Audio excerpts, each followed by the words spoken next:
Assalamualaikum warahmatullahi wabarakatuh.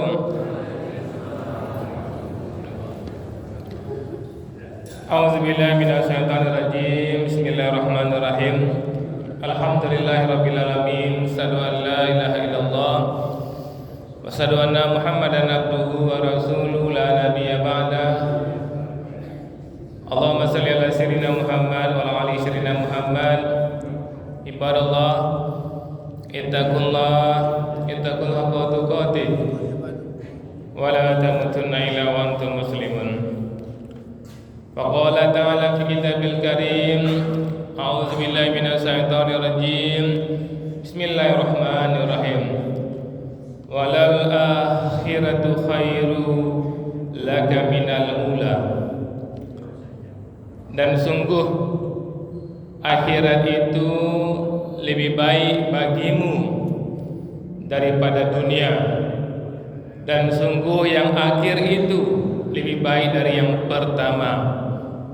Al-Quran Surat Ad-Duha ayat yang keempat. Bapak ibu yang sangat kami muliakan, alhamdulillah, bersyukur kita kepada Allah. Bapak ibu, luar biasa nikmat yang telah Allah anugerahkan kepada kita. Bisanya kita hadir subuh ini di masjid merupakan nikmat yang luar biasa yang telah Allah anugerahkan kepada kita semua. Semoga Bapak Ibu, hadirnya Bapak Ibu di masjid ini benar-benar tercatat di sisi Allah Subhanahu wa taala, dan kita semua mendapatkan pahala terbaiknya. Bermohon betul kita kepada Allah Bapak Ibu, kiranya setiap detik yang kita lewati benar-benar bernilai ibadah. Hadirnya Ibu sesaat setelah salat subuh tadi Bapak Ibu, tidak lama-lama, paling lama 15 menit atau 16 menit kita i'tikaf sebentar. Kita dengarkan kajian ini 15-16 menit, itu semuanya bernilai ibadah. Allah mengatakan melalui lisan Rasulullah di majelis ilmu, walaupun 15-16 menit, malaikat akan menaungi kita, malaikat akan mendoakan kita. Orang-orang yang hadir di majelis ilmu ini, rahmati dia ya Allah, ampuni dia dan beri hidayah, mendapat rahmat, mendapat ampunan, dan mendapat hidayah. Itu lebih hebat daripada dunia dan segala isinya Bapak Ibu. Makanya niatkan kita ketika berangkat dari rumah ke masjid, setelah salat subuh berjamaah, kita niatkan 15 menit, 16 menit kita bertahan untuk mendapatkan hidayah, untuk mendapatkan rahmat, untuk mendapatkan ampunan. Bapak Ibu yang kami muliakan, tetap kami sapa Bapak Ibu semua penduduk surga yang masih berada di dunia. Firman Allah tadi Bapak Ibu yang kami bacakan surat Ad-Duha ayat yang keempat. Allah mengatakan walal akhiratu khairu laka minal ula. Dan sungguh dan pasti akhirat itu lebih baik bagimu daripada dunia. Ini harus terngiang-ngiang selalu dalam diri kita Bapak Ibu. Di akhirat itu hanya ada dua tempat, surga dan neraka. Dan untuk selamat dari api neraka itu diupayakan ketika kita berada di dunia. Kalau kita lengah Bapak Ibu, kita sekali ke dunia ini dan tidak kembali lagi, lengah kita, terpedaya dengan bisikan setan, terjerumus dalam api neraka selama-lamanya di sana, dan tidak bisa minta untuk dikembalikan ke dunia. Makanya Bapak Ibu, bersyukurlah kita yang mendapatkan hidayah dari Allah Subhanahu wa taala. Pertahankan dan istiqomahlah Bapak Ibu. Karena Bapak Ibu, ketika setan diusir oleh Allah dari surga, itu setan sudah meminta kepada Allah. Di surat Al-Hijr ayat 39, apa kata setan kepada Allah? Apa kata setan? Qala rabbi bima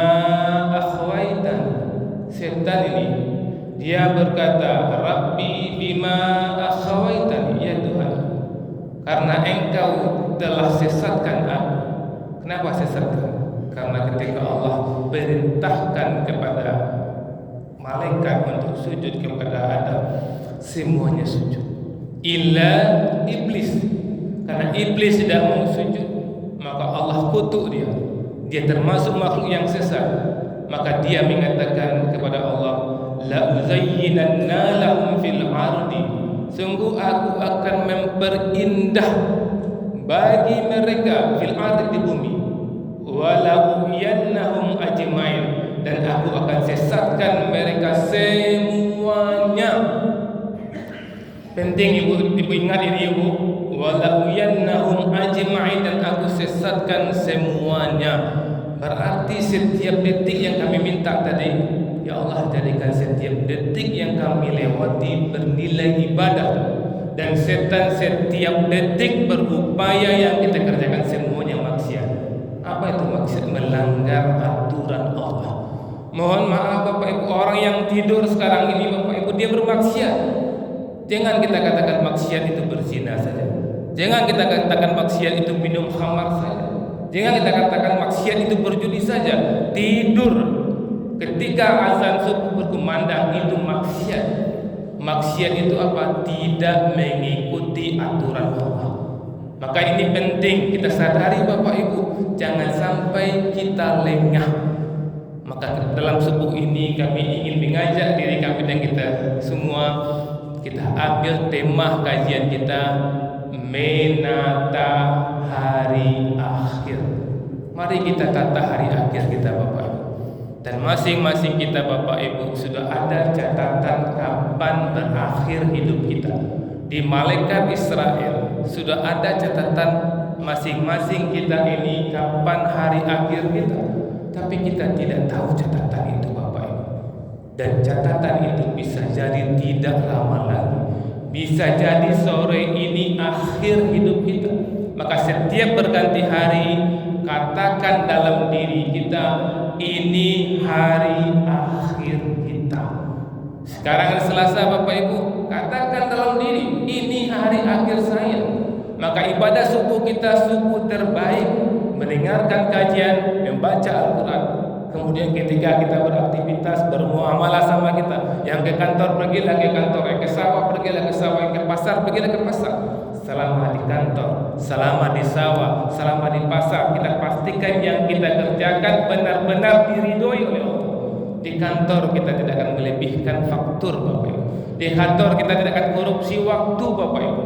Begitu juga di sawah, mana yang jatah air kita jatah air tetangga, sawah tetangga tidak akan kita ambil. Kenapa? Karena hari ini adalah akhir hidup kita. Begitu juga ketika kita berdagang Bapak Ibu, katakan hari ini akhir hidup kita. Maka ketika berdagang kita pastikan yang kita jual itu benar, tidak menipu orang lain, dan juga tidak berkongsi dengan orang lain. Karena banyak tipuan-tipuan dalam berdagang Bapak Ibu. Ketika toko sepi, tiba-tiba datang pelanggan ke toko kita, dia mau belanja banyak, saya mau belanja 20 juta, tapi dengan syarat naikkan nilai fakturnya. Harga semen 75.000, tolong buat 76.000. Atau harga semen 75, saya beli 100 sak, buat 100 sak, tapi antar 80 sak, kembalikan 20 sak. Kalau ada penjual yang mau melakukan apa yang diminta oleh pelanggannya, maka dia sudah membunuh dirinya. Dia sudah menyampakkan dirinya ke dalam api neraka. Maka penting Bapak Ibu, ayat ini mungkin kita hafal, walal akhiratu khairu laka minal ula, dan sungguh akhirat itu lebih baik daripada dunia. Apa hal-hal yang akan menyampakkan kita ke neraka? Kita camkan itu Bapak Ibu. Salah satunya Bapak Ibu yang akan mencampakkan kita ke dalam neraka adalah bahaya ujub dan riya dalam amal. Apa? Bahaya ujub dan riya dalam amal. Rasulullah SAW Bapak Ibu dalam hadis Tabrani, hadis ini hadis hasan, ada 3 hal yang membinasakan, artinya membinasakan dunia kita dan juga membinasakan akhirat kita. Yang pertama, kikir yang ditaati. Apa itu kikir yang ditaati? Selalu kikir, sampili, tidak mau membantu sesama. Maka dalam kesempatan ini kami mengajak diri kami dan kita semua, buanglah sifat kikir itu Bapak Ibu. Ketika ada saudara kita sakit, saudara kita membutuhkan uang, kita keluarkanlah uang kita Bapak Ibu. Karena kikir yang diikuti ini akan membinasakan dunia kita. Karena orang kikir tidak berkah hidupnya dan membinasakan akhirat kita. Bapak Ibu yang kami muliakan, orang yang suka berinfak dia akan husnul khotimah. Kita selalu minta kepada Allah, kiranya Allah matikan kita dengan mati yang baik. Dan Al-Quran mengatakan dalam surah Al-Munafiqun itu Bapak Ibu, ketika Allah cabut nyawanya, apa katanya? Tunda dulu kematianku, aku akan berinfak. Artinya apa? Orang yang membiasakan infak Bapak Ibu, dia akan husnul khotimah. Maka camkan dalam diri kita, setiap berganti hari ada infak kita. Boleh infak di masjid, boleh infak kepada anak tetangga, tidak perlu banyak-banyak Bapak, tapi istiqomah. 1.000 saja di seharinya. Ibu infak 1.000. Kalau hari itu hari kematian ibu sudah berinfak. Karena Allah mengatakan dalam surah Al-Munafiqun tadi, dia minta tunda kematiannya. Untuk apa? Untuk berinfak. Maka pastikan setiap berganti hari ada infak kita. Kemudian yang kedua kata Rasulullah, 3 hal yang membinasakan hawa nafsu yang diikuti. Jangan sampai masing-masing kita punya hawa nafsu, kita punya fujur, dan kita juga punya takwa. Banyak keinginan-keinginan kita Bapak Ibu, dan di situ ujiannya.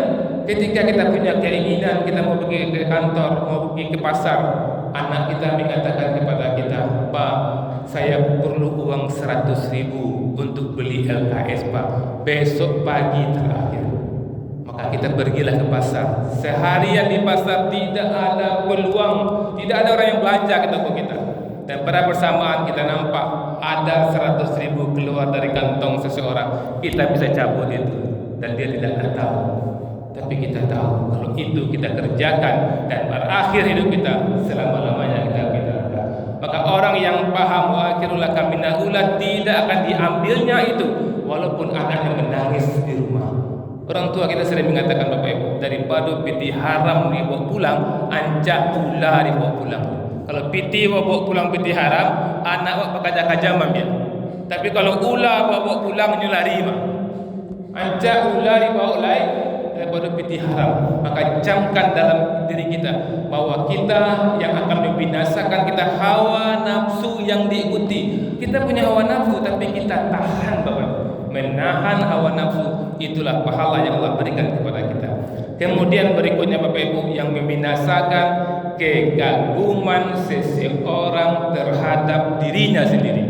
Ini bahaya nih Bapak Ibu. Ketika Allah berikan kita kelebihan, apakah kelebihan harta, kelebihan badan yang sehat, yang tegap, yang ganteng, yang cantik, atau kelebihan uang, atau kelebihan pengaruh, biasanya itu membuat kita ujub Bapak Ibu. Setan tidak mau tunduk kepada Allah untuk diperintah untuk sujud kepada Adam karena ujubnya, karena latar belakangnya. Maka hati-hati kita Bapak Ibu, jangan sampai kita ujub. Kalau ada rasa bangga, merasa kita lebih baik dari orang lain, lebih pintar, jangankan lebih baik, lebih pintar, lebih soleh dari orang lain, langsung istighfar, astagfirullahaladzim, astagfirullahaladzim. Kemudian Bapak Ibu yang harus kita perhatikan, celaka orang yang amalnya tidak bernilai. Amalnya tidak bernilai Bapak Ibu.